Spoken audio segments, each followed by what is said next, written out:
Welcome to another Chef Knives to Go Quick Look product review. I'm Steve Gamache, and we are looking at, in this edition, the Murata Buho Nakiri 165mm knife. This line of knives has a coarse steel. It's a little bit different than a lot of knives. It's Aogami or blue paper Hitachi reactive carbon steel, but it's their number one versus the number two, which is a little bit more commonly used in the Aogami. The heat treat's about 61 to 63 Rockwell approximately, since they're handmade and hand heat treated. That can vary just a little bit. The construction is an iron reactive cladding over the top of that Aogami number one. And this also has a protective kurouchi or blacksmith finish on top of the iron cladding. And then it also has a lacquer, food-safe lacquer finish on top of that for quite a bit of protection against reactivity, at least out of the box, till the lacquer wears off. And eventually the kurouchi will wear off as well. The weight on the blade is 147 grams or 5.1 ounces, so it's nice and light. The blade length is right about 165, although these dimensions and weights will vary a little bit from knife to knife since they are hand hammered. The overall length is about 310 millimeter, and the spine thickness on these, they're fairly thick coming out of the handle right above the back of the blade, but they thin out right off the bat off of that, and then pretty much reasonably thin until you go all the way to the end of the blade here, where it's pretty much maintains that. The height on this one is kind of right in the middle of Nakiri, so it's about 53.7 across the blade, and that'll vary a little bit, so it's kind of a good medium height. And the handle is octagonal ambidextrous wood. It's light wood, but it seems fairly dense in terms of not being super soft like some of them, and it's lacquered as well. So the lacquer finish will give you a lot of protection against moisture, but some people have said that it can get a little slippery when it's wet, so if you're in a commercial environment or an environment where you're going to get the handle wet, you may want to think about giving that a light sanding to get some grip back on that.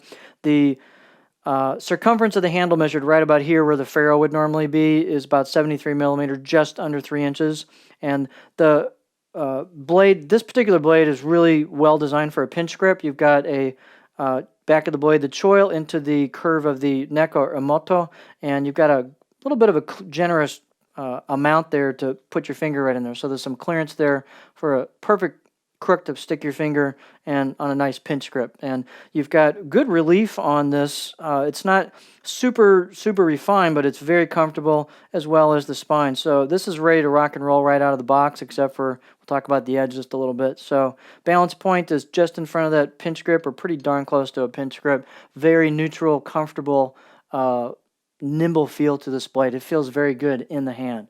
Close-up look to show you some of the features on the blade.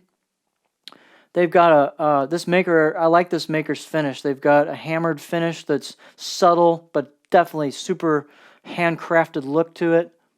So it's an interesting finish. I wouldn't call it a sushime finish, but they leave enough roughness to it and variety in it to make it very interesting. You've got some embossed kanji on one side and a small embossed identification on the other side. Here's the spine again.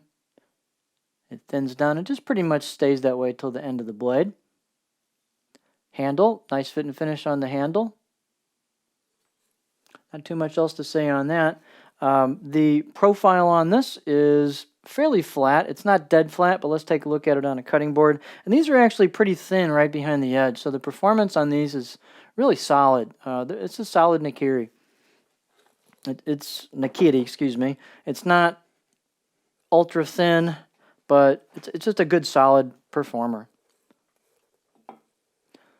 Here you have the edge profile on the board. So again, some Nakiri knives are dead flat, some are quite curvy. This one's kind of in between. So if you like a really flat profile, you could easily tweak this profile and grind it down just a touch and flatten it out without much trouble at all. The profiles will probably vary just a little bit out of the box.